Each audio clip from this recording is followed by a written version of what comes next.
Hi, good evening. Good Good evening. evening. Right, okay. So hope you all can hear me. Yes, madam. Okay. So let me share the screen. Let's start our work then, right? Um, Actually, yesterday I sent you a note, but please know that the note which I sent you yesterday is the next lesson, right?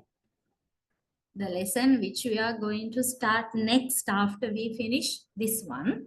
But still, I have to discuss some areas from the previously started lesson. I hope you all remember what we have been discussing, right? Can you see my screen, Sumaya? Yes, ma'am. We can see. Hi. Yeah, now I'll go up to the previous discussion. Yeah, this is the beginning now, right? This is the beginning of this is the actually first unit. Here we were discussing about, of course, first unit, second part. Okay, teaching communication skills and teaching listening, teaching speaking, teaching reading, and teaching writing. Also, reading is not printed here; it's not typed here by mistake, right? So we were discussing about teaching these skills. Actually, teaching listening as well as speaking, as far as I remember.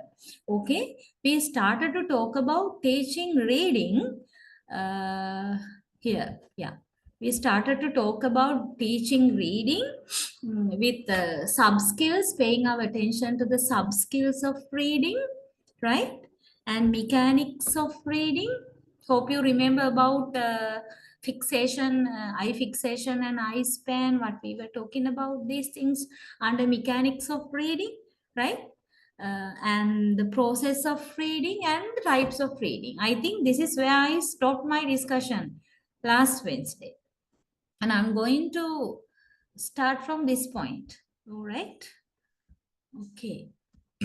Yeah, types of reading, because I need to finish our discussion on reading as well as writing. We have one more skill left, writing, and after that only we will go to our next lesson and the next unit. Okay, right.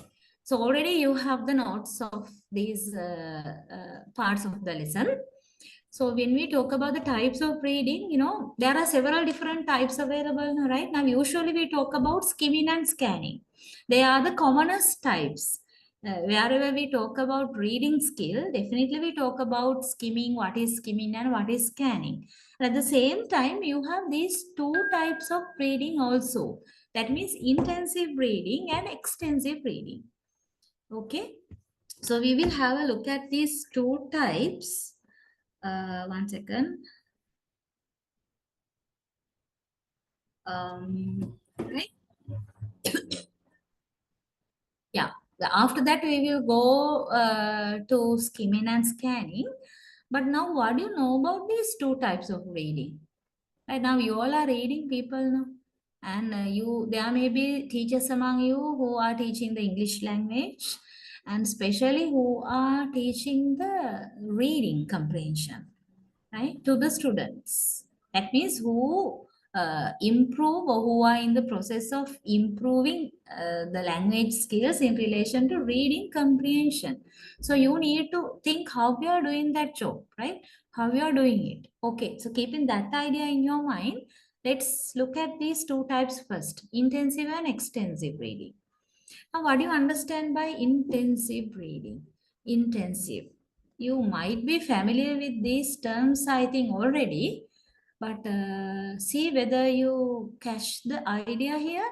Intensive reading is aimed at mastering the structures and vocabulary apart from reading for comprehension, right? Mastering the structures and vocabulary of the language apart from reading for comprehension. Now, how do you find that idea? Intensive reading. Now, when you give a paragraph to a student, right, you can ask the student to read that paragraph and understand and answer the questions given after that. Now, simply what is that? Now, that is the commonest use of reading paragraphs, no, right? Reading a para and answering questions that have been asked after that. So, that is reading for comprehension.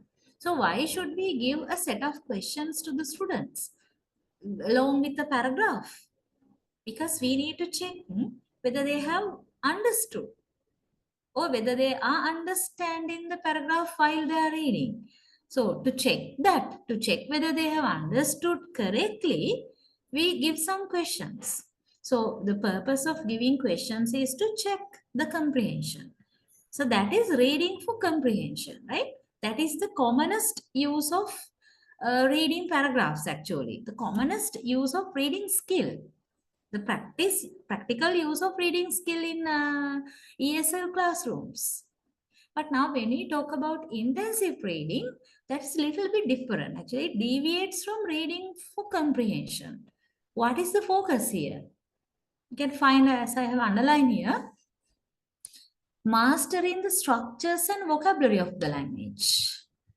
So the teacher gives a paragraph to the students and asks them to read it. Okay, the students read the para, they understand it, but at the same time, rather than the comprehension, okay, or rather than answering to some comprehension questions, the students are expected to know the grammar structures used in that paragraph, right? And also the vocabulary. What kind of vocabulary items? What is the range of the vocabulary? Or whether there are any new words introduced that belong to a particular scope or range, right? Or sometimes the use of words like the figures of speech, that aspect. Not simply understanding the paragraph, but going beyond that, understanding the vocabulary and grammar, sentence patterns, all these things. That is what you mean by intensive reading. So pupils have more opportunities to learn the aspects of the language through intensive reading. Now that is obvious, no, right? Rather than simply understanding the message by reading a paragraph, when the teacher asks them to read intensively, okay, to follow the words there, to identify and recognize the grammar patterns, right? Sentence patterns, word orders, etc. The students get more and more chances to learn different uses of the language, different aspects of the language, right? So, if properly carried out, even non-native speakers of English may develop themselves as better users of English than native speakers of English in writing, right? So, if the idea is that actually, if intensive reading is practiced very well, even the non-native speakers can get the chance of mastering or being proficient in English language even than the native English speakers. That much intensive reading is useful. That's the idea, right? Okay, you have some more information about this. This can also be done in the absence of the teachers. In the absence of the teachers, by spending more time on intensive reading, one may get language skills in English. And the only predictable means of learning a foreign language as a second language is through intensive reading. Okay, now you are listening to me right now. No? Okay, you just think about yourselves, not as readers. Oh, no, sorry, not as teachers, right? Just as simple readers.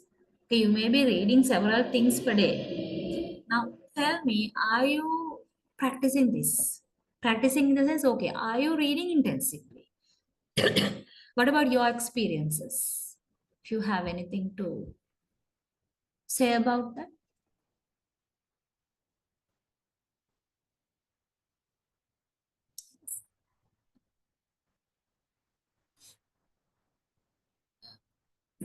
Yeah, I'm expecting some answers from you.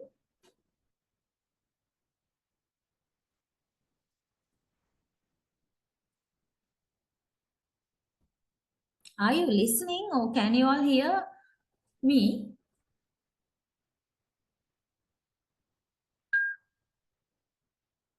Yes.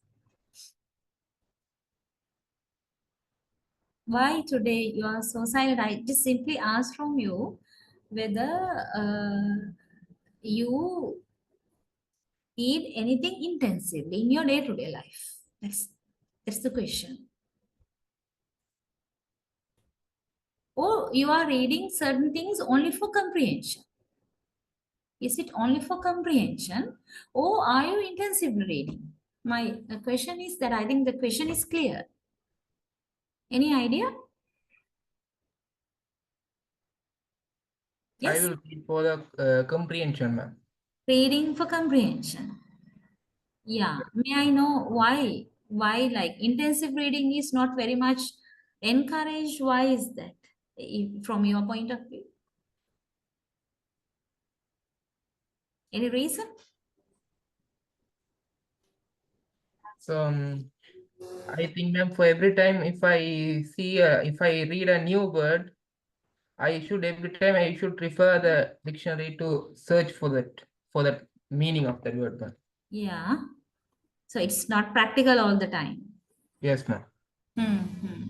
Yeah, that's right. So you have a point there actually, right? Now, all the time we can't be reading intensively. All the time it's not practical. So you are quite correct in that sense. And the other reason is actually when we read certain things, of course, we read to get a message, to understand something. And so we don't want to go beyond that point, beyond understanding the message. Actually we are not in a need to analyze the language of the reading paragraph or maybe the sentences we are reading. So the thing is actually intensive reading occurs for educational purpose, right, in the teaching learning process. I'm really sorry, just give me 1 second. I want to 1 second, please.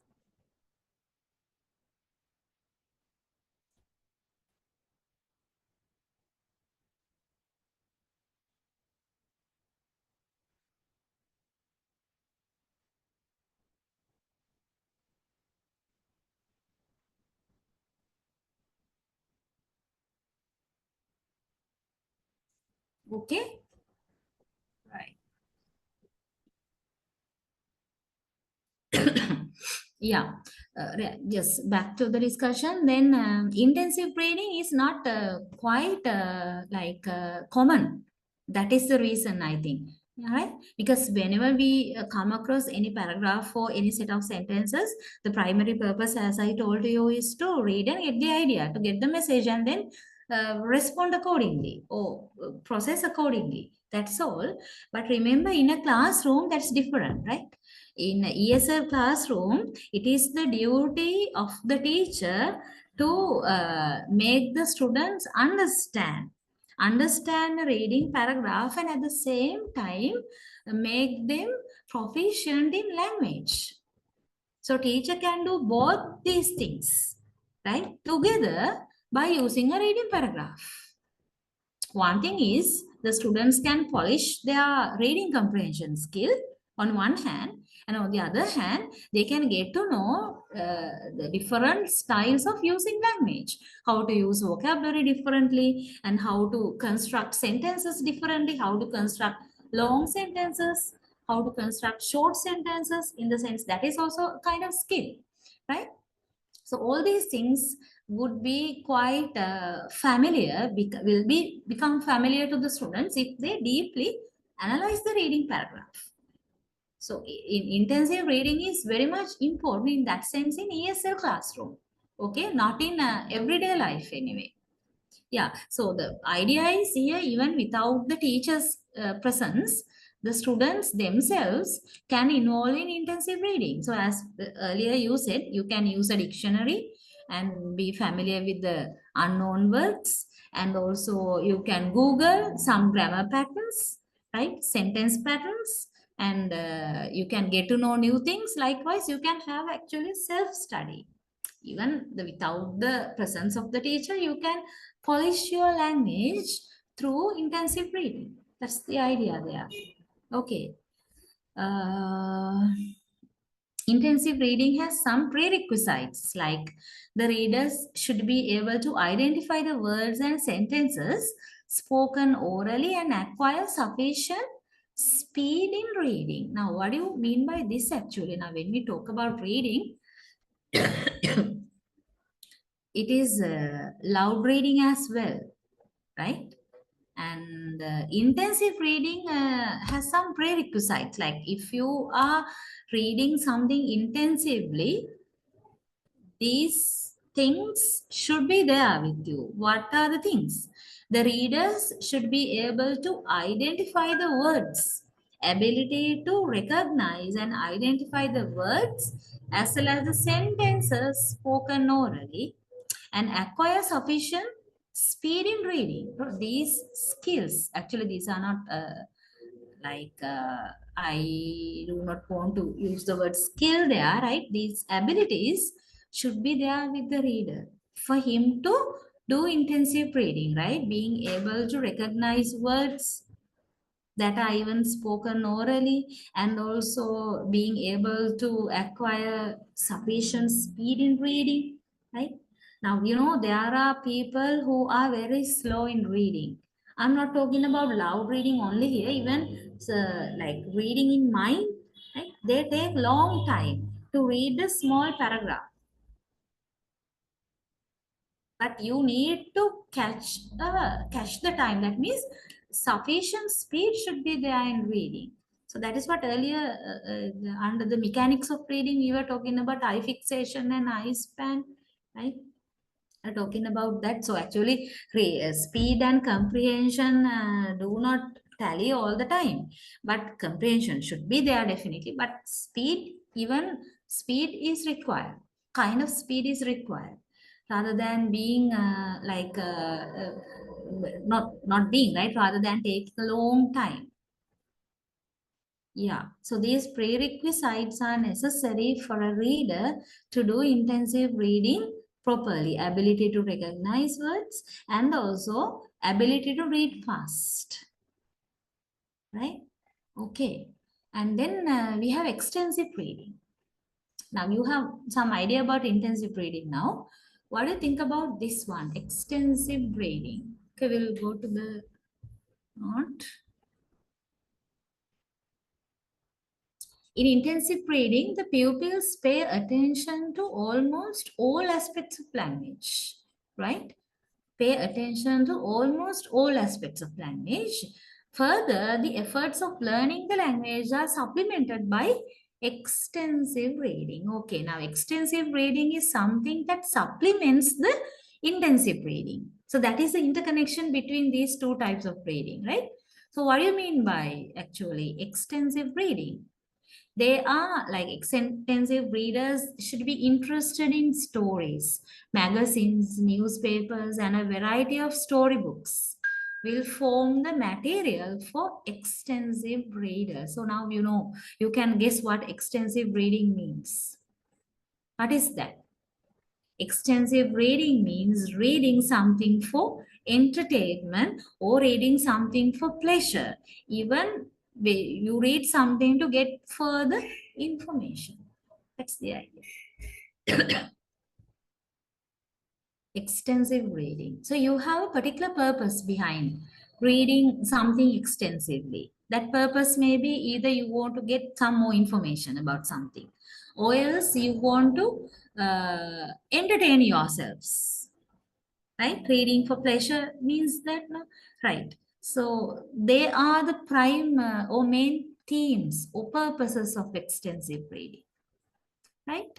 But remember, intensive reading and extensive reading are two different things. But still, extensive reading will not be effective if you do not have a good idea about the language. And how do you get a very good idea about the language? By means of intensive reading. Now, that is the connection between these two types, right? Extensive readers facilitate passive vocabulary in the learners, right? And it also consolidates active vocabulary. So the teacher should regularly give some assignments and thus force the students to the library. Now what do you mean by this passive vocabulary and active vocabulary? What do you mean by that?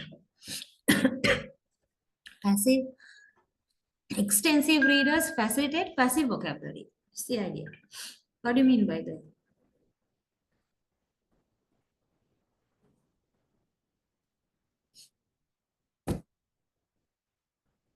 And it also consolidates active vocabulary. That is also there. Now here the simple idea is that active vocabulary in the sense you read something paying attention to the words, paying attention to the word meanings, right? Exact meanings of the words. You are in search of the ideas and the meanings of each and every word when you are reading something. But passive in the sense you just read something to get the overall idea and you do not particularly go after each and every word there. Okay? You are not being interrupted. Your reading is not interrupted by the vocabulary. Passive. But active, you are really like you need to know the meanings of each and every word. That kind of a difference is there between this passive and active. But when you talk about extensive reading, you need to relate that idea, right? Usually it's passive vocabulary, but still consolidate means there is a combination between active and passive, because extensive reading there you can't totally ignore the vocabulary, right? You have to know the meanings of the word, but that is not too much. You can't be over dependent on the meanings of each and every word, the need of knowing the meaning. You just go on reading. Now, the simple idea is that, right? Imagine that you are reading a short story. Why do you read a short story? For pleasure, no? Right?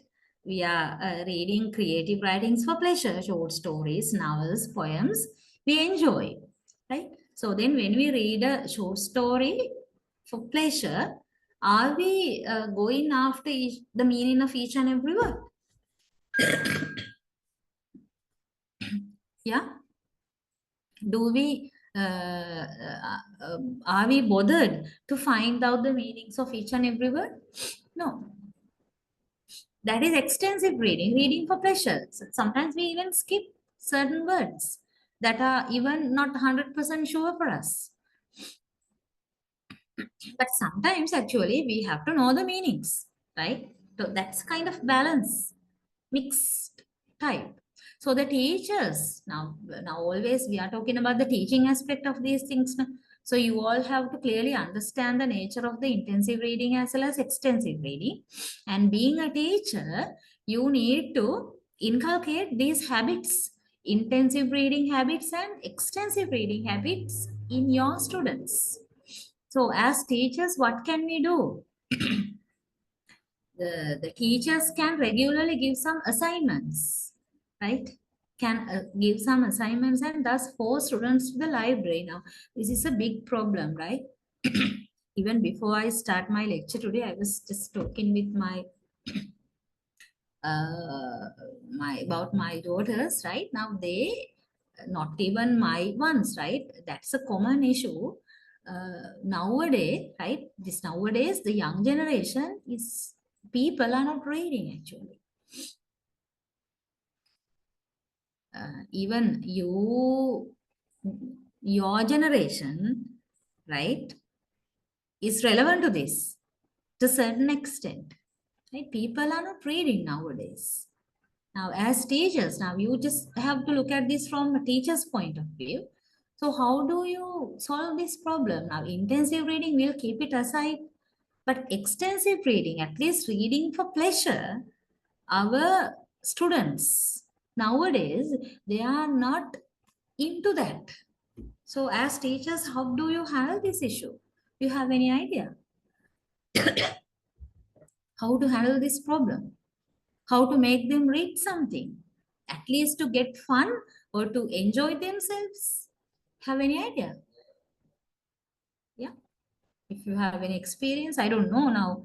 Uh, Teachers are there, right? There are some teachers, but you don't have to be a teacher. You can just think of this. You have any idea regarding how to make the students read? At least read something for pleasure. You have got any idea? No. Sumaya? Give the activity, ma'am. Hmm. Classroom activities, you mean? Reading activities. And as homework like that. Uh, right. Okay. Now let's think it like this. Okay, that is fine. Normally, we have to do things like that. Give some reading activities and also homeworks. Very good. But now, how do you think of making a student read a novel or a short story? Extensive reading. Any idea? Mm, As teachers or as people who are going to be teachers, definitely you will face this problem, right? Nowadays, students are not reading.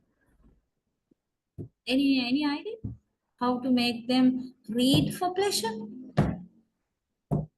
Because nowadays, uh, yeah, anybody else? There are so many other alternatives now to get fun, right? To enjoy TVs, there are internet, YouTube. So many things have replaced books now. So how do you get the students back to the books? Yeah, ideas are really appreciated if you can talk. Good. Any idea? Ma'am, can I say one idea, ma'am? Yeah, yeah, yeah. Yes. As a teachers, we can tell us to students to go and refer a certain book that the teacher will tell the students to read. Huh. Then the teacher will say the students, if you read that book, and the teacher will tell that he or she will ask some questions to the Hmm. students about that, about the some questions from that particular books. Hmm. Hmm. If they answer correct for that questions, Hmm. the teachers can give some rewards more like that, Ah, okay, so right. they so that students will go and read that book for, so for pleasure, and they will read for the at least for the reward they will read They their. will read. Yeah, they will be motivated. Yes. Yeah, yeah. Kind of rewarding system. Yeah, should follow. That's right. That's a very good idea. Yeah.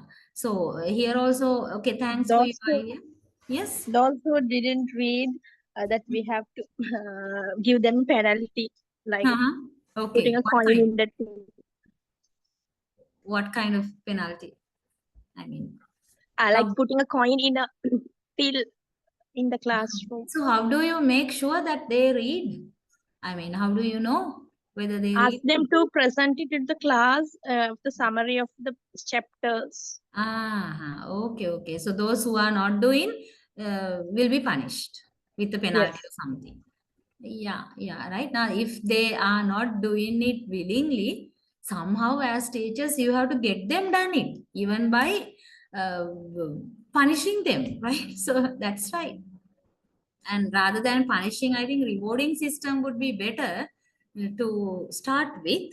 But if it does not work, then Uh, other ways. actually, actually, madam, it's not really a punishment. Yeah. If we ask them to Mm. pay a penalty, Mm. we could collect the money at the end of the year, and we could buy Mm. a book or something into the Yes, class. that's right. On behalf of them. Yeah. Yes. But rather than having a huge collection at the end of the year, it's always good to motivate them to do the work, right? I mean, to involve in Yeah, reading work. yeah, yeah. Yeah, Yeah, that's also true. yeah, yeah, yeah. If by in any means there would be a collection of money, still you have better purpose for that, right? So yeah, that's the thing. But the thing is, students are not reading, right? Even for pleasure, they are not reading. So it is the duty of the teachers to make them read somehow. Because actually, we can start from extensive reading. Okay. We can ask the students to go and, as you suggested, go and read some parts, some chapters or some small poems and bring them to the class and do a small presentation or have a small speech about them. Likewise, from a small step, we can start. So that is extensive reading. And gradually, we can put the students into the track to up to the intensive reading, right? Up to the level of analyzing language. That should come bit later. But at the beginning, we can still start with reading for pleasure because everybody likes to enjoy, right? So you need to open that track to the students, right? Here also there are some suggestions given in the note, right? You can give some assignments and force the students to the library if they are not going there willingly, right? Okay. And as the students read more and more books, their power of phonic analysis improves and makes the learner pronounce any word that he meets for the first time. Yeah. Phonic analysis. Now, phonic analysis in the sense like the phonetic knowledge, ability to pronounce even unfamiliar words for the first time correctly. How can they get that ability? By reading more and more. Because when a person is reading more and more, right, more and more books or more and more text, he will find more and more new words. Then his eyes, his mind, his brain, everything is ready to meet gradually new words. Even the motor skills he will be using to pronounce, right? How to pronounce even an unfamiliar word. Even when he meets the word for the first time, he gets the ability gradually to do the pronunciation correctly. So that ability comes from reading actually. Right? Power of phonic analysis improves. And as a result, the learner is able to pronounce any word that comes on his way, even for the first time. Right. So that is the biggest advantage, one of the biggest advantages, of course, in extensive reading. Right. Now, there is another suggestion here, group discussions. They also can be done through extensive reading. So it is up to the teacher actually, right, to adapt extensive reading according to the level of the students in the classroom. According to the proficiency level, still the teacher can creatively decide how to implement extensive reading, even intensive reading inside the classroom as a classroom activity, right? So it can happen in the form of group discussions or pair works, right? Or individual works in any way. Here there are some suggestions only, but you need to think broadly, okay? Don't get limited to these notes, okay? Right? Don't limit yourselves to these lines that are there in the note. There are only some suggestions for you all to think, and thinking further in that track is up to you, right?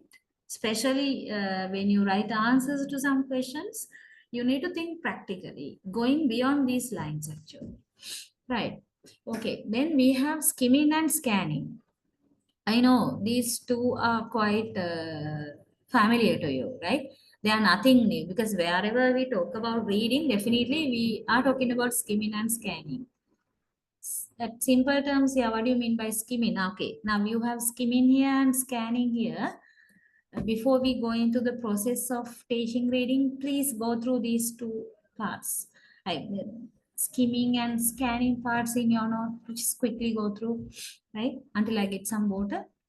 Yeah, read this part.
Okay, madam.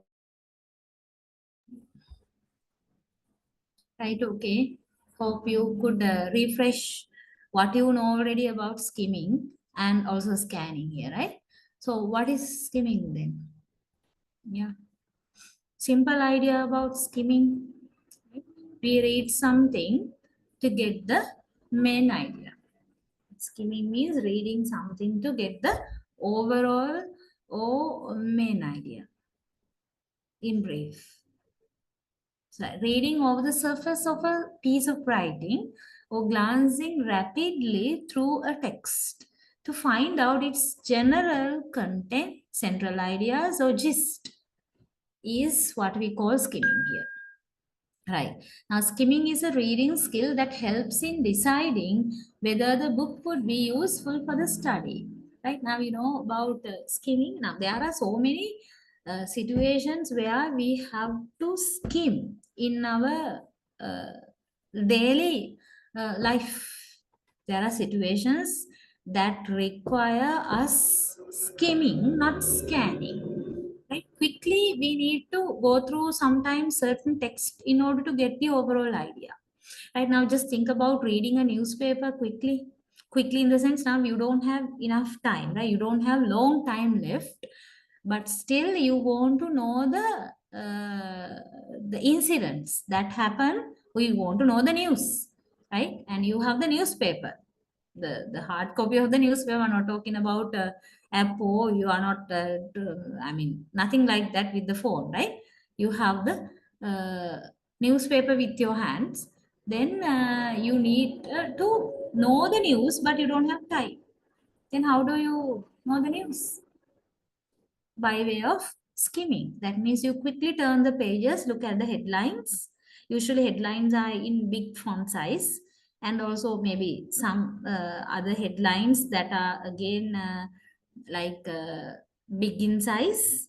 But you are not going into the details of any news articles. Sometimes you are reading the first paragraph only, right? In a news article, or maybe the last paragraph only. And if there are photos or any other illustrations, you look at them as well. And if there are words in italics or bold types, you may be looking at them as well. And that's all. Quickly rush through the pages.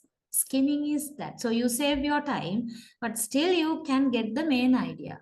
What each news article says. Like that, right? You get still the main idea. Right. That is one situation in our daily life.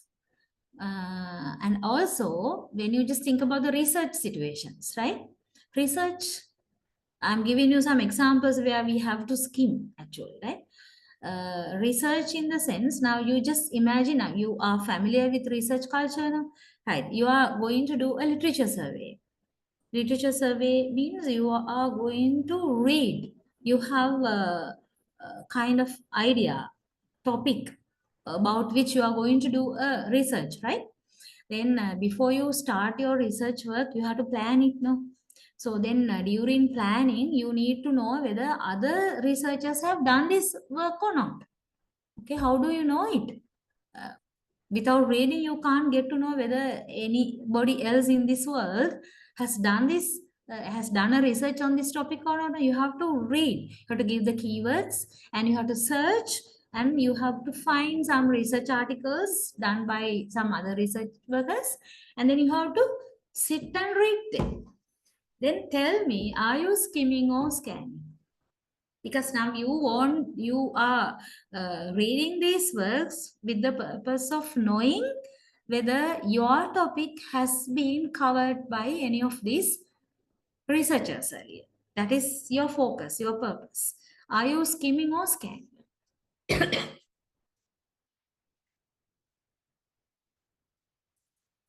Yes. Mostly skimming. You are skimming because you don't have to actually scan there, right? You need to quickly go through the research article or the research paper. Actually, frankly speaking, you don't have to even to read the whole research paper because normally in a research paper at the beginning there is the abstract, right? There is the abstract, a short paragraph, and that includes everything about the research in the form in a summary form, right? Very briefly you have everything there, so you can go through the abstract. Even we can skim the abstract, right, to find out what the research is about and what this researcher has done, what kind of methodology has been followed, and what are his findings and what is his conclusion. To find only that, you can go through the abstract, even not a detailed reading of the abstract also. So that is skimming, right? Not scanning. So that example is from academia I presented. So not only that, right? There are so many situations in everyday life where we have to skim only. No need of reading in detail. Hi, okay. In skimming, you allow your eyes to travel vertically or in a zigzag manner, right? To pick up some important points. The now vertically, what do you mean by vertically?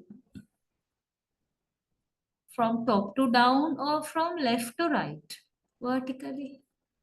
Top to down. Top to down. Yeah, it's like this, like this. But now in a text, how do you have your rows? Rows are like this. I mean, sentences. Sentences are written like this, ne?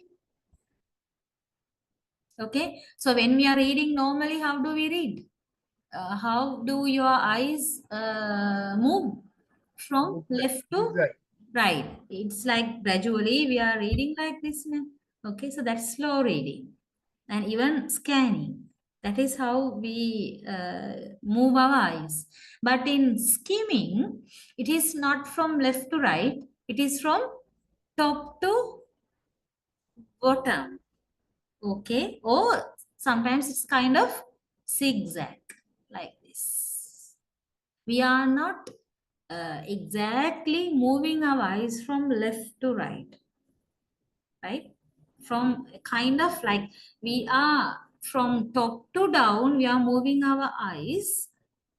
Meanwhile, reading or having a touch with the words in either side. That is what I mean by zigzag, like this. Okay, so that is how we quickly read. We quickly read and get some idea. Get the overall idea of the paragraph. Are you familiar with this kind of reading? What do you think about that? Are you in the habit of reading vertically? Yes, Yes. ma'am. Ah, really? Okay. So that's fine.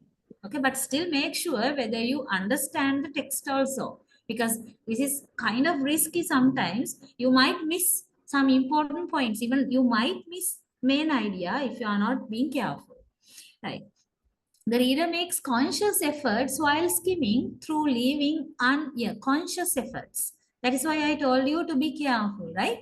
If you are not making conscious efforts, sometimes you might struggle with unwanted words and you might leave out wanted words. Yeah, while skimming through, leaving the unwanted ones and concentrating on the main ideas in the text. So that's why we say it requires conscious efforts. You need to leave out the unnecessary words and also still pay attention to the main ideas. Words that give you main idea, right? Okay, skimming is like a bird flying and still catching its prey. The reader flies over the passage and still catches the main ideas. Now you can imagine, right? I don't think I have to explain this scene. Bird flying and still catching its prey. The bird does not stop, right? In order to catch the prey while flying, catching the prey. Similarly, the reader who is skimming flies over the passage, still catching the main idea. So nowhere he stops. while reading, catching the main ideas. I think the simile is clear to you. Right. Skimming depends on speed and comprehension. Speed and comprehension. If you compromise speed for comprehension and comprehension for speed, then what you read cannot be called skimming. Okay, you understand that. If you compromise speed for comprehension means if you have comprehension only, not the speed, which means you are not fast enough. Okay, you are not fast, but you understand very well. That is not skimming. And the other side, you are very fast. You are reading fast, but you don't understand anything. That is also not skimming. Skimming requires both speed and comprehension. Right? That's the idea. Okay. You must have read this part as well earlier, right? Scanning. Scanning means reading through the passage. Yeah. Pardon. Scanning means reading through the passage to search for a specific item or piece of information. Right now, you know simple meaning of scanning. Scanning means like looking at something through, right? So looking through something, scanning. So scanning as a reading technique, what is happening there? We read a passage or a paragraph in order to get some specific information. Not to get the overall idea or main idea, but to get a specific idea. Not to get a general idea, but to get a exact specific idea. Okay, that is the purpose of scanning. Right, so this skill therefore involves the ability to reject or pass over irrelevant information. This is also an ability, right? So when you are scanning, don't think that you are scanning to pass time. No, you have to scan a passage, in the sense you have to read a passage using the scanning technique, always to search for some particular information, to get some specific information. So in that work, right, you have to be able to remove or pass over unnecessary information or irrelevant information. You should be able to ignore the irrelevant information, in other words.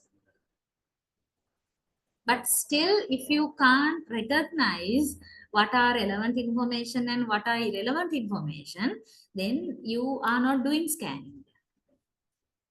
You can't scan if you can't recognize the relevant or irrelevant information for your cost. Okay, right. Scanning also requires a conscious speed. Speed is there also. While you skim through a material, you try to get the general idea of the material, yeah.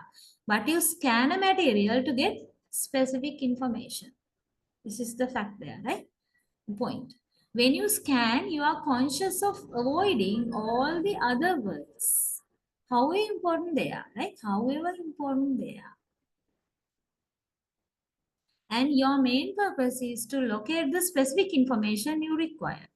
Your main purpose is to locate the specific information. Right? So it is the ability to go after the information you are searching for. That's all. And other information, however much important they are to the topic of the discussion, still you should be able to ignore them. And searching for a word in a dictionary, finding a phone number from a telephone, these are examples.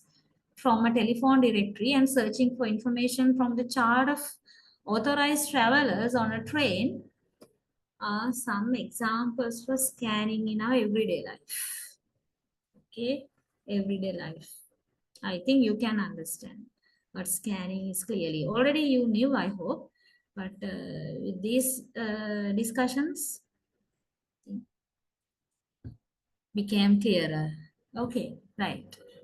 Yeah, that is about scanning, and then we have talked about 4 different types of reading: intensive versus extensive, and skimming versus scanning, right? Be familiar. And always try to apply these things to your classrooms. That is the purpose of this module actually, right? Now this is teaching English, no?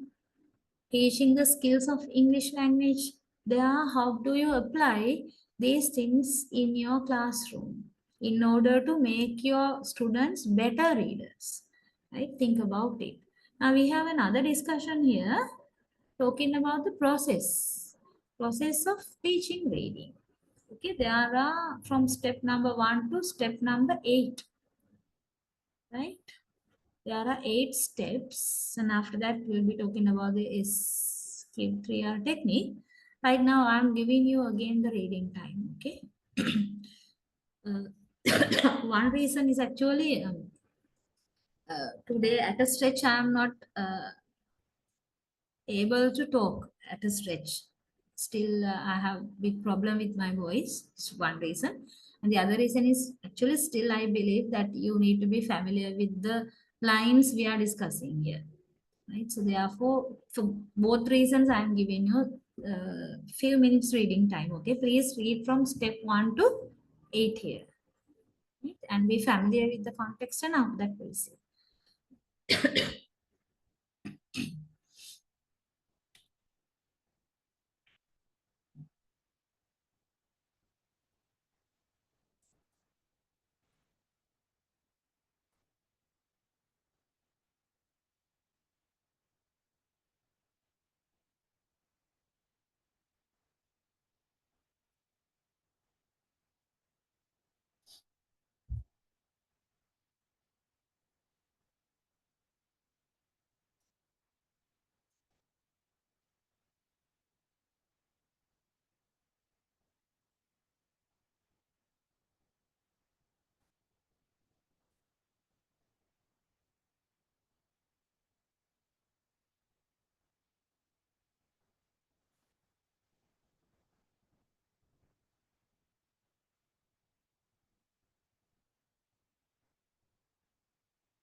Okay, ma'am.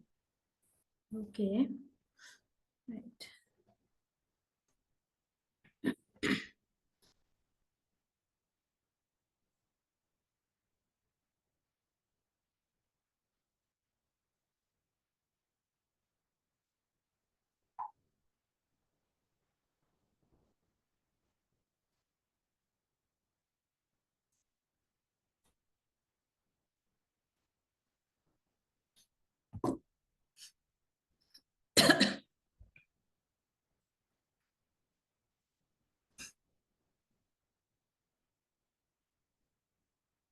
I think these steps are clear. Am I correct? Anything which is not clear? What the teacher is supposed to do, right? In teaching, yeah, reading. Okay, we'll quickly go through. First, the teacher should introduce the vocabulary and the structure that are used in the lesson, right? In the lesson. This is done before opening the textbook. So he has to ensure that he teaches the words and structures with interesting illustrations. Okay, introducing the targeted vocabulary and also or the structure. Sometimes it can be both the vocabulary and the structure. Structure means a grammar structure or grammar, right? Or it can be either vocabulary or structure, the grammar. So then first thing is the teacher should know what should be actually taught to the students, and the teacher should be able to to give an introduction to these objectives. Okay, at the end of the lesson, you should be able to know these words. For example, you should be able to know the words for colors, right? Or at the end of the lesson, you should be able to use the simple present tense like that. For example, the teacher should introduce the content of the lesson first, right? Okay. And then that is a number one, right? At the very beginning. And then second step, that is pre-reading session. So what is happening there?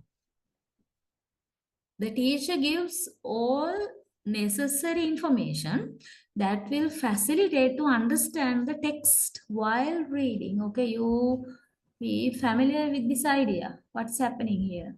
Pre-reading session means teacher giving all the necessary information that will facilitate to understand the text while reading. That means, okay, we'll read the rest. He revises the structure taught in step 1. And if the passage to be taught is the continuation of the previous class, then the teacher has to make the students recall what they learned in their previous class. Okay, right?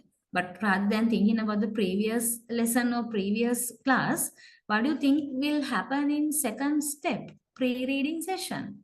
The most important thing is, after introducing what the lesson is about and what the students are going to learn during the first step, during the second step, the teacher should provide the information that will help students understand the particular text while reading. In the sense, what do you mean by necessary information? If there are difficult words, then the teacher should give the meanings. Unfamiliar words are there, then the teacher should give the meanings of these unfamiliar words, facilitating to understand the text while reading is taking place, right? Okay, so that is the main thing happening in the pre-reading session, second step. Okay, right. And third step, model reading by the teacher. That means teacher himself or herself is reading loudly. Loud reading. Model reading is that, right? Loud reading done by the teacher. So he reads out the passage with correct pronunciation. These things are very important. Sometimes you may be doing this thing, right? You may be model reading in front of your students as a teacher. So then with correct pronunciation, stress, intonation, and pause. Pupils listen to the model reading of the teacher. Okay, right. Then step 4, pupils read the passage silently. Silent reading by the students. And they are encouraged to consult the dictionary for word meaning and usage, right? If they want to get the meanings of some unfamiliar words, they can refer the dictionary and they can carry out silent reading. Silent reading here means not simply reading only, understanding, right? Okay, step 5. When the pupils complete silent reading, a detailed study of the passage is taken up, right? Now, this is where the teacher is discussing the paragraph in detail, detailed study. Now, you should find now detailed studying or the discussion of the paragraph takes place only in the 5th step. And there are 4 steps before that. Introducing the lesson, the target objectives, and then facilitating the students to read the paragraph effectively, and model reading by teacher and silent reading by the students, and then only the detailed discussion of the paragraph. Okay. There what is happening? The teacher discusses the language aspects of the passage. That is what is that? Intensive reading or extensive reading? Talking about the language aspects of the passage means how the Intensive. intensive reading, yeah. So promoting intensive reading there, analyzing how the language has been used in the paragraph. So it includes grammar, vocabulary, everything. Figures of speech also, right? The use of some literary devices, everything. Okay. Then sixth step, the teacher recapitulates in order to check the understanding of the pupils on the passages taught. Recapitulation. Why? Just to check whether the students have understood the paragraph correctly. And if any further explanation is required, it can be given at this point in the stage or step number 6. Right? Doing a kind of recapitulation, going through the paragraph again and making sure whether the students have got the proper idea, like that. Okay, then step 7, post reading session. Post reading session, what can happen? Pupils work out some exercises, some more exercises on vocabulary and grammar. There are post reading activities, right? The teacher during the lesson planning, the teacher can plan some post reading activities.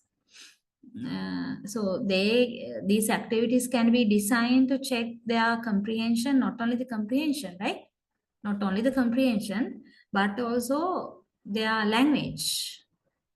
What kind of elements the students have added to their personal language, to their language use with this paragraph, by referring to this paragraph, whether they have learned anything new or whatever they have learned about language, have they learned it correctly? To check all these things, there can be some post-reading activities, right? Aiming at language, okay? Not simply the comprehension of the passage, aiming at the language, vocabulary and grammar, therefore. Okay, last step. Step number 8, loud reading by the pupils. Now, loud reading comes at the last step. Okay. Some teachers follow this loud reading after his model reading. Now, where does the model reading come? In model reading comes in the third step, right? Model reading means the reading by the teacher. No? That comes in the third step. Because the idea here is actually in some teachers, they ask the students to read loudly after the teacher finishes the model reading. There are situations where the teacher asks the students to read aloud after the teacher finishes reading. What's the problem there? What's the problem there? Model reading happens in third step, no? Right? In the third step, by the third step, the students have not properly understood the paragraph. Right? By third step, still they are at the very beginning, guessing the meaning, skimming through the paragraph, finding out the difficult words, and that's all. They have not understood the paragraph fully by the step number 3. Okay, by the time the teacher does the model reading. So it is not fair by the students to read anything loudly which they don't understand. That's the idea here, right? Some teachers follow this loud reading after his model reading. It's a wrong method. Why is it wrong? Because pupils should not be allowed to read aloud anything which they do not understand. If they understand something, then their loud reading will make a sense in them. But still, if they read something aloud, but if they do not fully understand it, that loud reading doesn't make any sense. They will not even feel what they are reading. Okay. Therefore, loud reading by the student should come quite after, even after the detailed discussion of the paragraph done by the teacher, right? So loud reading should occur at the end. That is the proper method. How do you practice reading in your situations? If you like happen to be teachers teaching reading,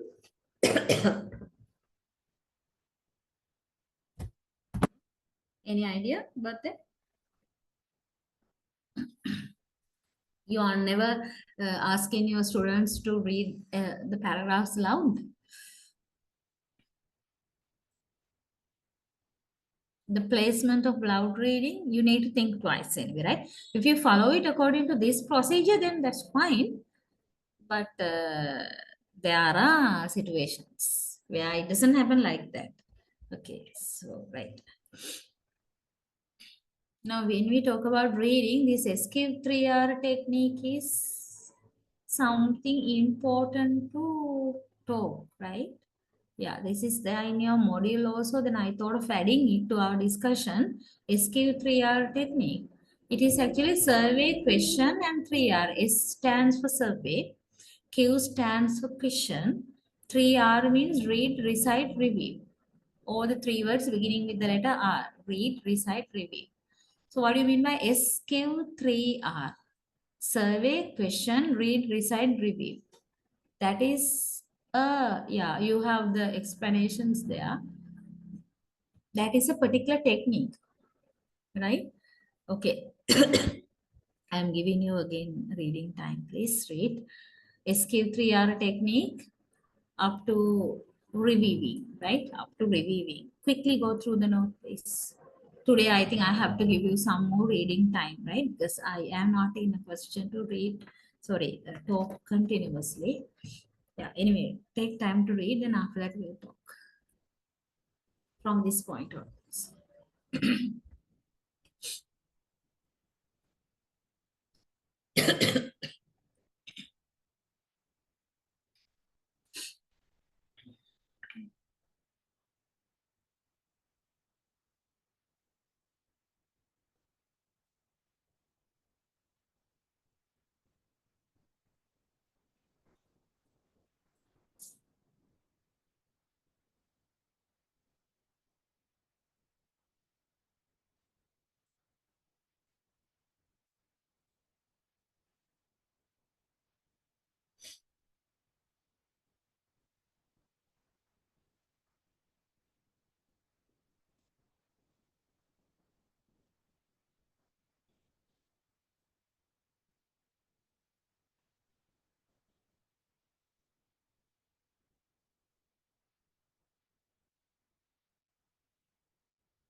Okay, ma'am. Okay, right.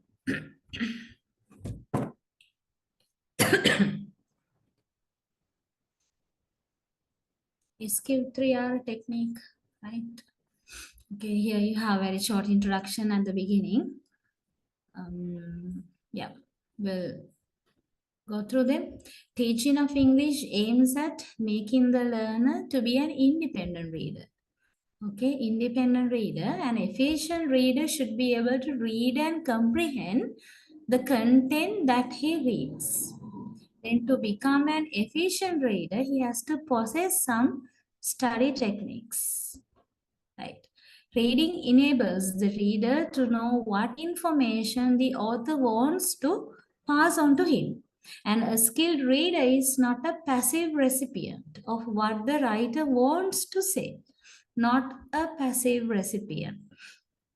Okay, but he will comprehend more than what the writer intended to convey to the readers. Normally we say, right? Normally we say, uh, reading skill means having the reading skill means having the ability to understand what the writer intends to communicate. That is simply what you mean by having reading skill. But actually speaking, right, a person has to be a critical reader, critical thinker as well as critical reader. That means when we read something, we should be able to catch what the writer has intended to tell us, plus some more things. That's the idea here, right? A skilled reader is not simply a passive recipient of what the writer wants to say.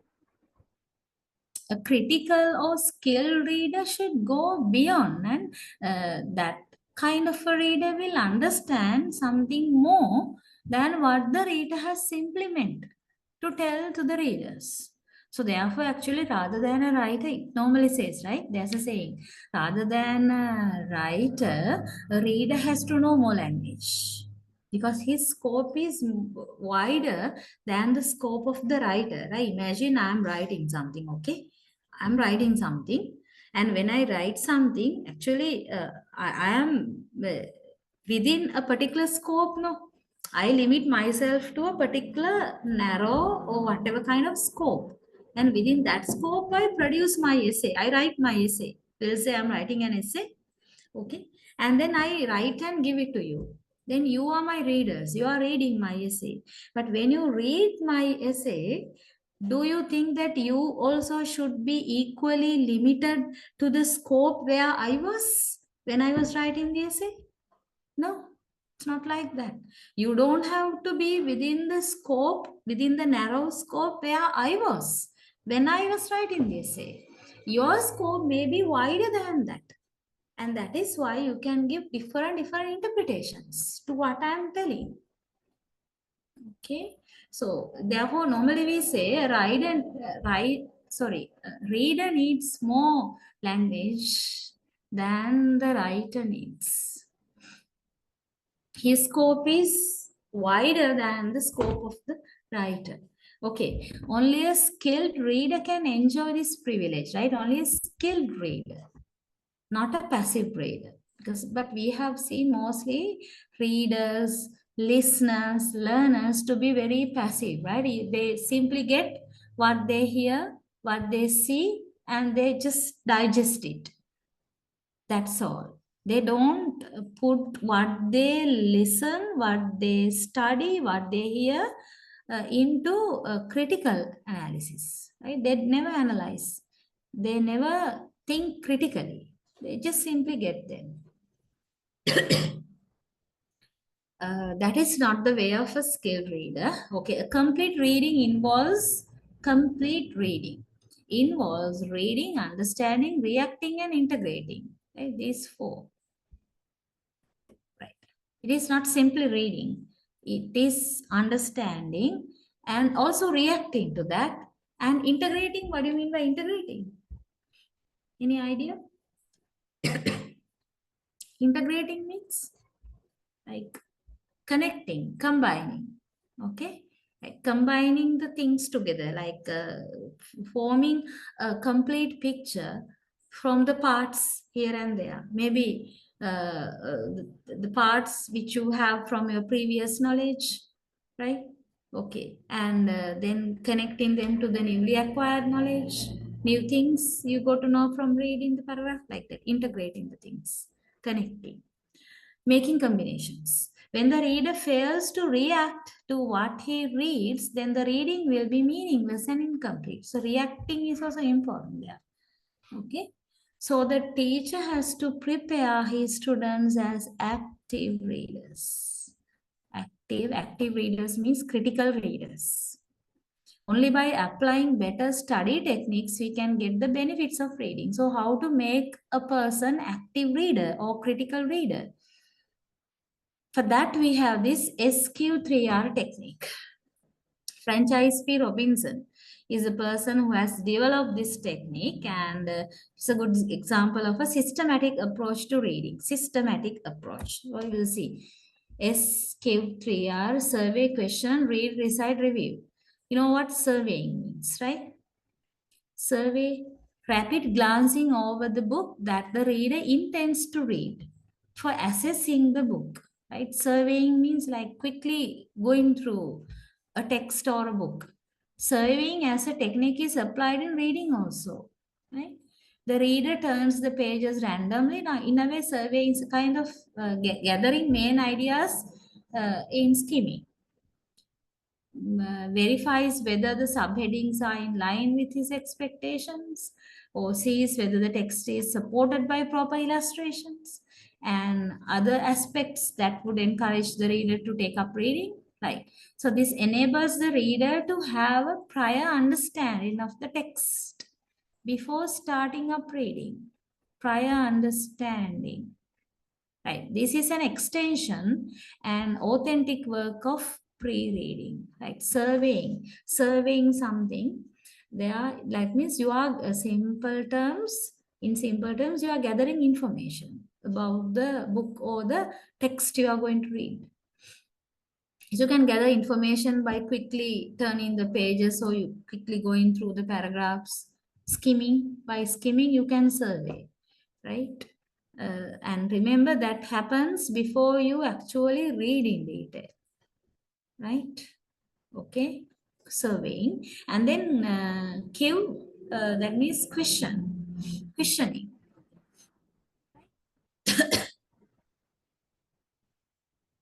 Questions are asked on the headings and subheadings in order to reaffirm the need for reading the text. Right? The more questions that are asked on the headings and subheadings, the better insight that the reader gets on the text. Right? Questions should be made on the basis of the need of the reader, and this stage is also before taking up reading. Right? Now, what is this paragraph about? A basic question, right? That's a basic and common question.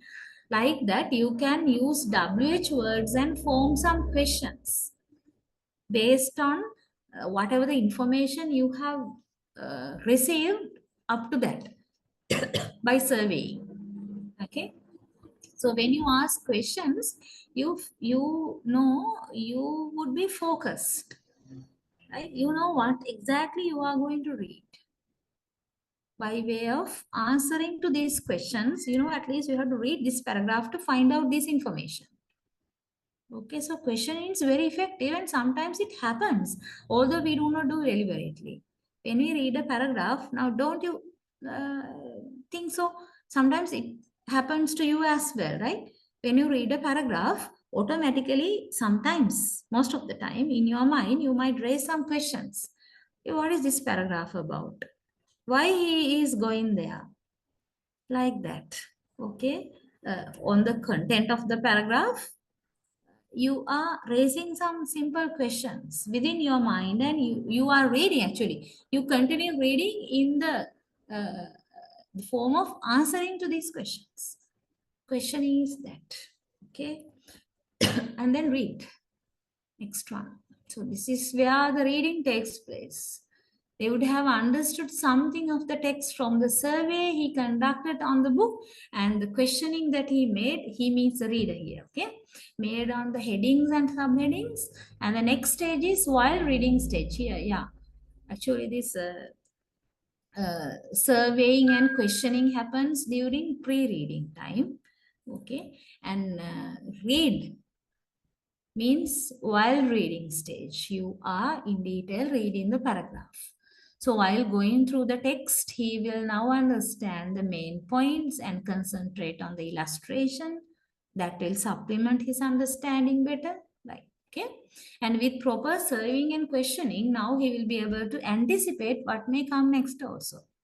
He can predict what might come next in the paragraph. Even before he goes to the next line, he can predict like that because he is deep into reading in the while reading stage. That is what we mean by read here, right? And then recite. Next step. The reader tells whatever he learned to others. Reciting is now, reciting has a meaning, right? It has a different meaning. You can recite not paragraphs, but poems. We recite poems, but here recite means telling what you have read to somebody else. So somebody else can be your friends or your classmates, whoever. And it is also called peer teaching, right? Peer teaching. Reciting facilitates better recalling and a powerful means for retention. You know what retention, right? Retention means remembering, ability to keep in the mind, keep in the memory, retention. So when you, now after you read a paragraph, okay, and if you tell the content of that paragraph to another person, maybe to your friend, right, it is very much advantageous. So as teachers, you can experiment this, right, with your learners. Actually, there's nothing to experiment, but you can try this method with your students in the school or in your classes, right? Ask them to read something and then tell it without reading it, right? Reading line by line. Ask them to tell what they have read to one of the friends, reciting. And recalling and retention are the two main study skills, others being perception and comprehension. Yeah.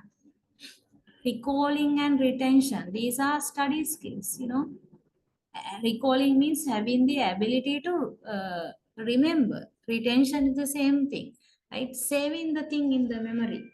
Recalling and retention, they are two main study skills.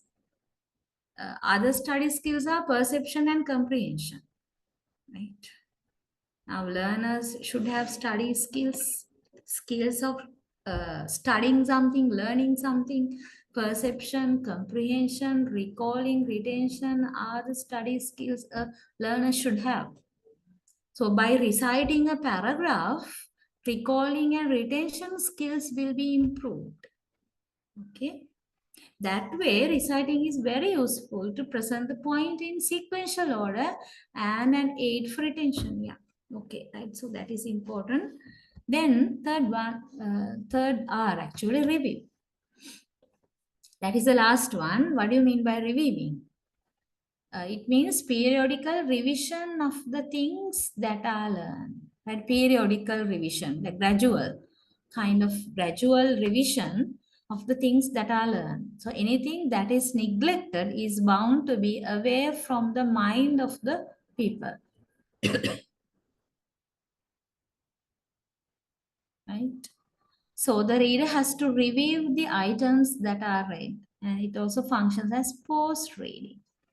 In a reading lesson, there are three paces, right? Pre-reading pace, while reading pace, and post-reading pace. So when the teacher plans the lesson, when the teacher writes the lesson plan, there should be activities included for all these three paces. What the teacher and the students are doing during the pre-reading phase, and what is happening in the while reading phase, and what's happening in the what kind of activities are given to the students in the post-reading phase.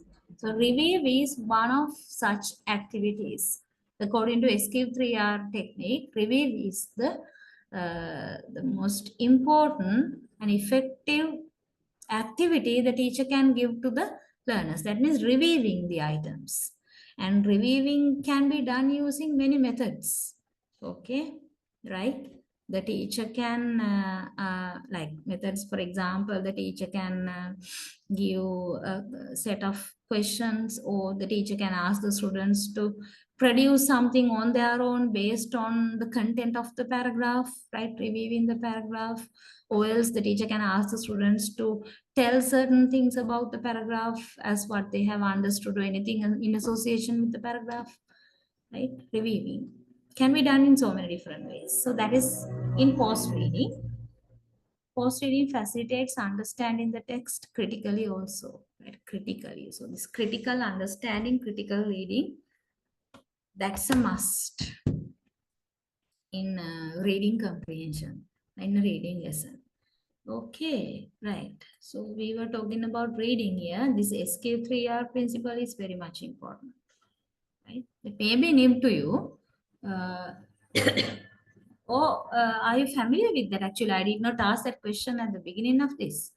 Are you familiar with this SQ3R technique? I mean, if you are handling some reading paras with your students, are you using this? I need your like genuine ideas.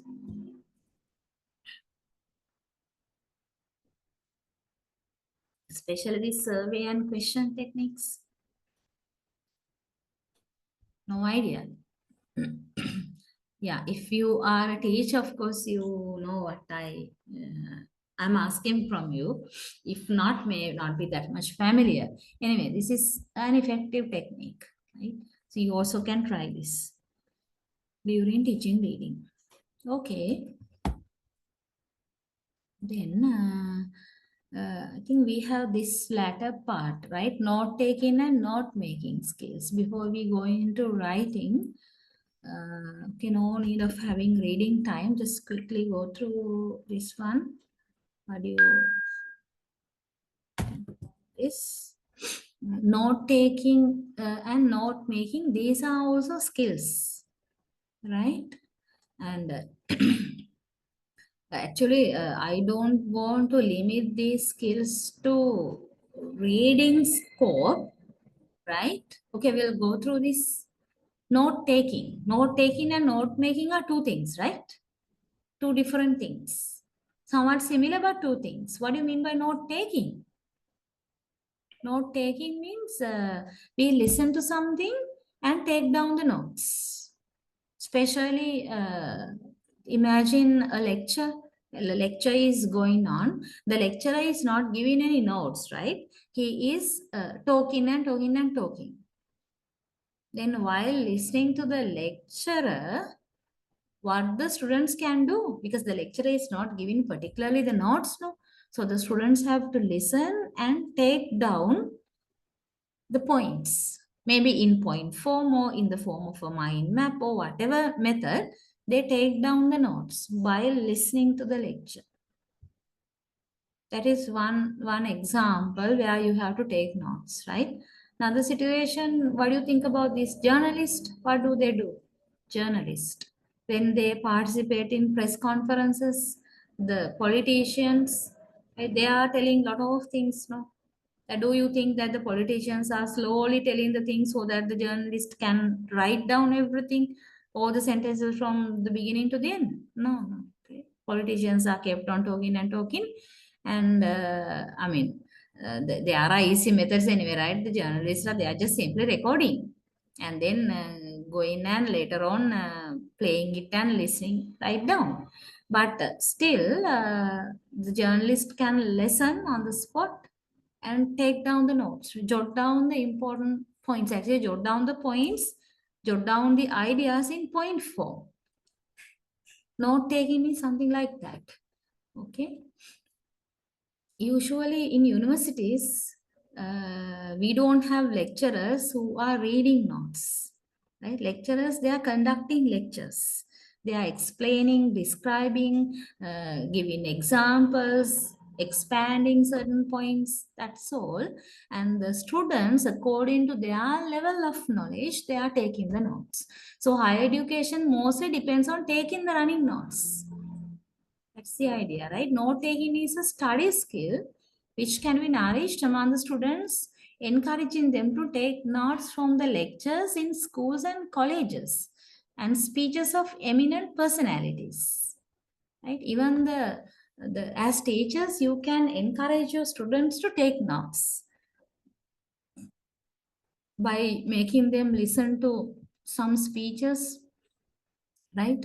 And you can ask them to jot down the points, jot down the ideas, important ideas in point form. Right. Students should be encouraged to take running notes even from their teacher's teaching. Yeah. Even the teacher can give an opportunity to the students to take down notes from his or her own speeches, right? I mean, while the teacher is teaching. If this habit is groomed, it will benefit the students from last attention for examination. Yeah, he can just browse what he had written in class notebook, and that can give a lot of information. That is about actually when regarding situations where there are no formal notes, right? When there are no formal notes available, students can rely on what they have written. Okay, what they have taken down. That is note taking. There are so many advantages in note taking. But what do you mean by note making?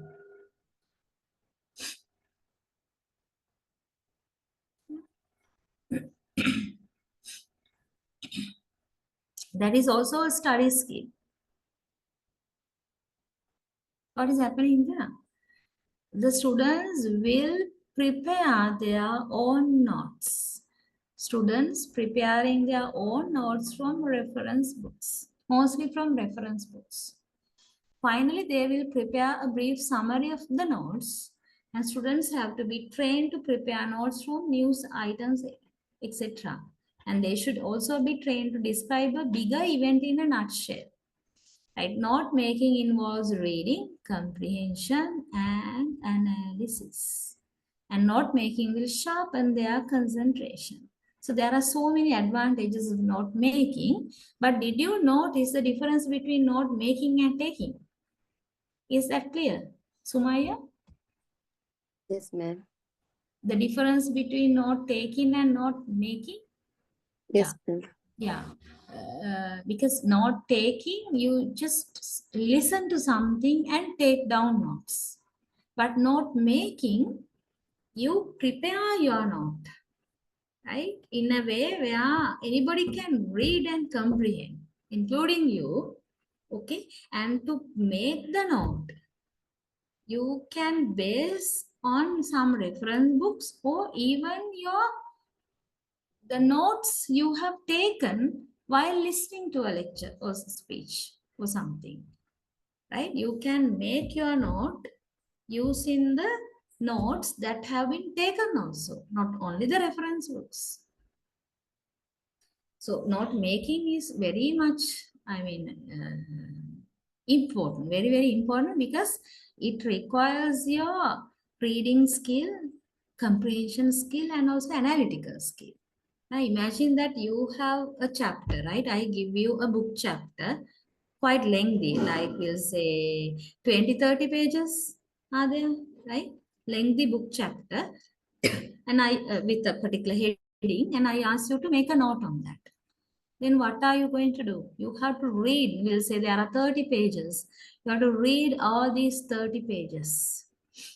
And maybe not only one time, right? Several times, at least two times we'll say you have to read and understand. You will have to skim, you will have to scan while reading. Okay, and you will have to do intensive reading also. Then after that, you need to identify the important information, the main points and the sub points, maybe sub points. You have to identify the examples, evidences, supportive information, supportive facts to the main facts. All these things you need to identify, recognize, interpret, and also analyze. right? If you are not able to analyze the chapter, analyzing means breaking the parts. No? Analyzing means you separate all these points. You separate the points. Breaking a text into its individual points. That's what you mean by analyzing, and understanding how each and every point is related to each other. Without doing so, you can't make your note, right? You just don't think that note making is simply the summary. You are summarizing. Yeah, it's a way, in a way, it's a summary, but you can't make it a summary without analyzing the content. So, for my view, actually, rather than note taking, note making requires your skills, more skills, reading skill, comprehension skill, and also analytical skill. And it will sharpen concentration, your concentration, and also language ability. Very good practice, right? If you can, like as a teacher, if you can make your students involved in note taking and note making habits, would be very much advantages for their language improvement, right? Okay, so they are also there in the teaching aspect. That's why I thought of taking them. Okay, right. Then last one. We are coming to the last skill. Teaching writing. Yeah. Just to go back a little bit, right? Yeah. This is where we are. We'll see whether we'll be able to finish our discussion on teaching writing. But the thing is, actually, I don't want to discuss in detail, right? Quickly, we'll go through so that we'll be able to finish our discussion with this lesson today itself, right? Teaching writing. Okay. Reading time will not be necessary, right? Okay, so you know about the purpose of writing. What do you mean by this? You know, when we identify or categorize the 4 skills, writing falls under the productive skills, right? Because you produce language by writing something. Productive, right? Productive skills. And through writing, the intention of the writer, the mood, and other aspects of the language should be conveyed. Okay. So writing is very much important skill in that sense. And intelligibility in oral communication can distinguish good pronunciation from bad pronunciation. But in writing, it is done by legibility. Legibility. Right. So if your handwriting is not legible, then it is like having bad pronunciation in speaking, right? Imagine that you are delivering a speech with bad pronunciation. It equals to writing something with illegible handwriting. In both situations, the recipient cannot understand your message. Okay, right. So now here in this part of the paragraph, actually there is a comparison between writing and speaking. Okay, yeah. Both are being productive skills. No, both are productive skills. Then in oral communication, that means speaking, intonation, gesticulation, that means use of gestures and facial expressions, the targeted meaning can be conveyed. And similarly, in written communication, how do we convey all this information? By following punctuation. So, you know, in speaking, these prosodic features are important, no? Right? Facial expressions, eye contact, your gestures, even posture, rhythm, voice, speech, everything makes a sense in speaking. Similarly, punctuation makes a sense in writing. Okay, right. So in the education system, writing plays a prominent role. Okay, I don't want to go into all these lines. please go through the note, right? You need to do your reading part later. There is mechanics of writing. Yeah, talking about the teaching aspect of writing, right?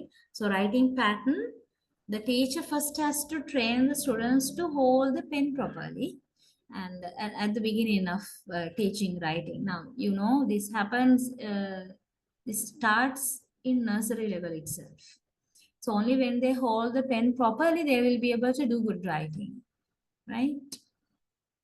You know, almost all English alphabet are made with strokes and curves. You know?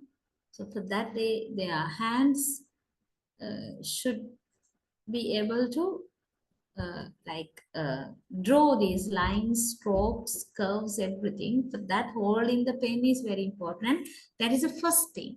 The teacher should train the students how to hold the pen properly. Now, you must have seen there are students who are holding the pen in different ways. And some are holding the pen like this also. I have seen it like this.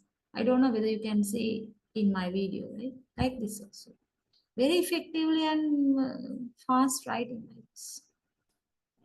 So there are different ways, and there are logical reasons behind all these things that come in psychology, educational psychology, right? Okay, talking about the print script. Yeah, use of the print script, that means using the typed letters, right? First, it is better to introduce print script to the students.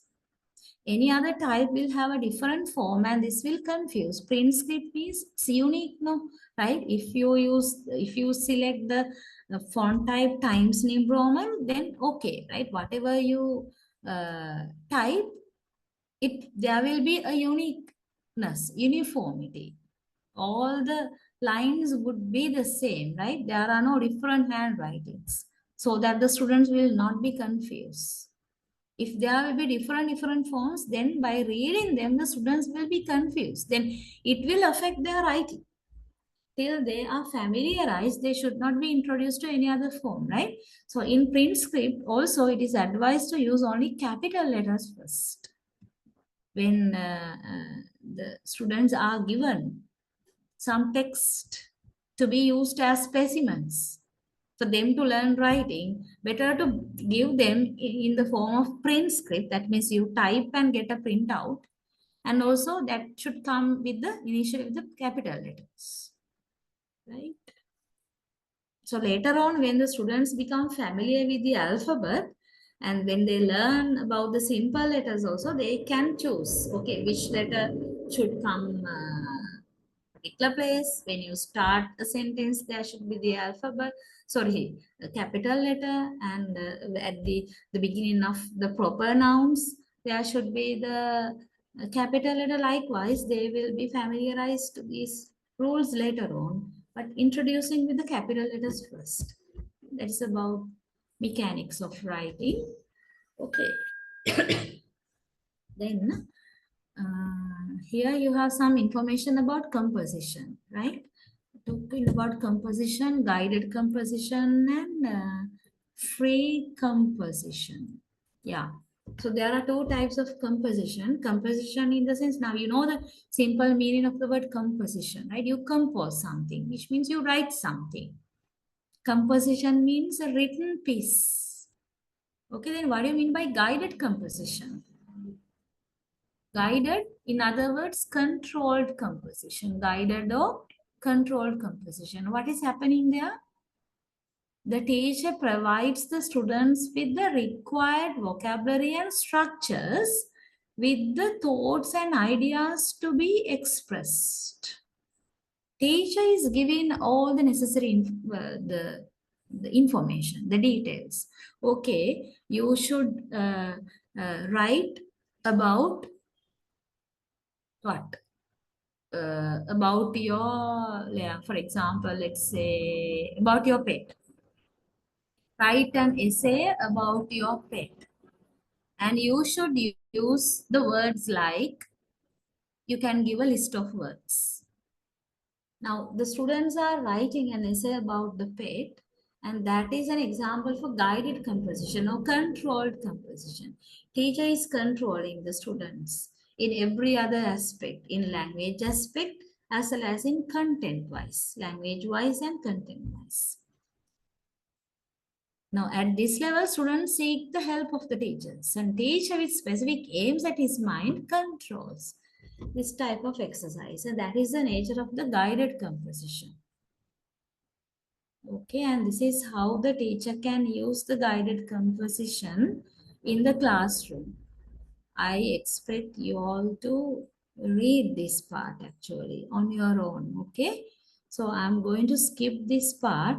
This is in simple language. You can read this and add something more to your knowledge about the guided composition. And here you have an example for guided composition. Topic my school. And target structure is there, begins with it is. Right? It is, that means the students are instructed to start their sentences with it. Right? It accordingly is or has, followed by a noun. Okay? Target structure given, topic given. And there are questions also given. Is your school in town or in village? Now, this is how the teacher can control the writing practice of the students. Teacher gives the topic and target structure as well as the set of questions. Then the students are producing their sentences in the form of answers to these questions. Okay, they can write these sentences in the paragraph format, but still they are answers to these questions.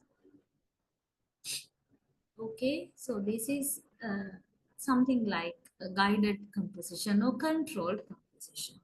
Then what do you think about free composition? Teacher does not intervene, right? Teacher's intervention is not there. Students are to attempt the composition on their own, right? Okay, now this is not like the guided composition, and the students are not provided with vocabulary, structure, even ideas. No, teacher doesn't give any of these things. And the students can choose their own vocabulary, and also they can use their own ideas to write down. Okay. Yeah, but this problem is there in free composition. In many cases, most of the free composition may not be up to the expectation because students are doing on their own. So there may be more chances for them to go wrong in like in talking about the language they have selected, the vocabulary they have used, the grammar structures, the sentence patterns may be wrong, and even the presentation of ideas may not be appropriate or may not be relevant. That kind of disadvantages are there, right, in free composition. But still, by making the students write something freely, they will get out of their fear of writing. Right now, it takes time for us to write something. We can talk, fine, but we do not easily write. It takes effort. And some of us are quite lazy actually, right? We feel lazy even to start writing. Free composition is a good start. It can give an opportunity to the students to start writing anything. Okay, so that advantage is there. Although there are these disadvantages, guided than free compositions. See, and now here you have a correction procedure. Correction procedure means some steps or some methods are suggested here which the teacher can use to correct the written works of the students. One is self-assessment. Right? That means students themselves are evaluating their works. Like now, we usually ask the students to do so, right? When you write something, usually your teacher may be asking you to, okay, write it, keep it aside, spend 2 or 3 days and go back to it and read it again. You will find your own mistakes, definitely. That is self-assessment. You will find your grammar issues and you might remember better words than the words you have already written like that. Okay, self-assessment. Peer group assessment is another correction method. Yeah, what do you think about that? The assessment is done by the peers, the friends, the colleagues in groups, right? So please go through and get more ideas and devising a marking code. This is important when we think about teachers correction, right? And also teacher can devise a marking code when peer assessment is also taking place in the classroom, right? The purpose is to maintain uniformity in correction. Now there are some symbols suggested. These sort of symbols, like when the teacher is marking, for example, an essay written by the students, teacher can use these symbols. SP when there are spelling issues, and T when the tense used is wrong, and P for wrong punctuation. And these brackets rearrange ideas, reword and rewrite this part to convey that idea, like rephrase. And IR for irrelevant, talking about the irrelevant content. And NR for not required or also not relevant. For not relevant also we use in NR, right? Or IR. NR basically not required. And two W's wrong word. Okay, this kind of a code, actually this is not the final kind of code. Still the teachers can adapt this, right? They can change. They will have to add more items to this list with new symbols. Can be done. Then other thing is, now imagine teacher is marking so many essays using these codes. But the student should know, what does SP mean? What does T mean? When there are T's, P's, brackets, IRs, NR, so many things on their essays. Later on, they should be able to find what they have done wrong, right? So the key for the code should be provided to the students also. That's the thing there. And it's another testing device to judge spelling, right? How to evaluate the writing piece, but that dictation can be important because it's a not only testing device to judge spelling, but also it's a teaching technique.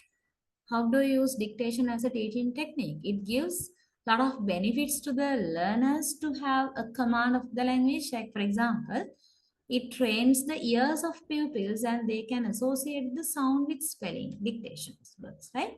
And also pupils can learn punctuation marks through dictation, and grammatical structures are reinforced in the minds of the pupils, and it gives practice in writing the letters of the alphabet. Now you can find so many benefits are there by using dictation. So if the teacher is creative, right, dictation activities can be used very effectively to enhance the language of the learners. Language skills in command. Okay, not only the writing skills, reading, speaking even, right? I mean, adjusting the ears, the listening ability, all these things.